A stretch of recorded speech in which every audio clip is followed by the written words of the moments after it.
Hi, I'm Sean Gannon, and this is Minute Math, and today we're learning about the Fundamental Theorem of Calculus.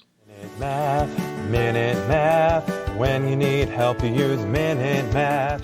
We're given this problem right here, the integral from -3 to -1 of 4 over x dx, and we have to evaluate this definite integral. Well, what's the integral of 4 over x dx? Well, that just comes out to be a 4 times the natural log of the absolute value of x. Plus c, but we're finding the definite integral, so it's from our a to b value here, which is -3 to -1. Now we know that's going to be our f of -1, I'll put -3 first, -1, Sean, minus our f of -3. That's a parenthesis. Oh, messing up here everywhere. Alright, so what we want to do here now that we have our integral, we're going to plug -1 in for x and -3 in for x and subtract them. So we have 4 times the natural log of, absolute value, don't forget that part there, Sean, that's going to be critical,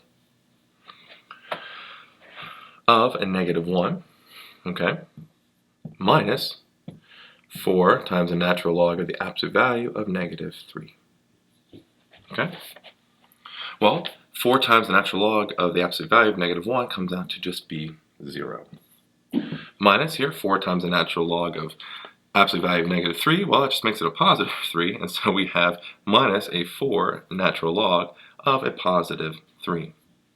So that's equal to -4, don't need a 0, natural log of 3, right there, and a positive 3, which is approximately, simplifying this, a -4.394. If you need the decimal, I'll get this for. But either way, we have our final answer here of our integral from -3 to -1 of our function is a -4 natural log of 3. I hope this video was helpful for you, and if it was, please subscribe to this YouTube channel and like this video. This helps us make more free math lessons for you and for everyone else.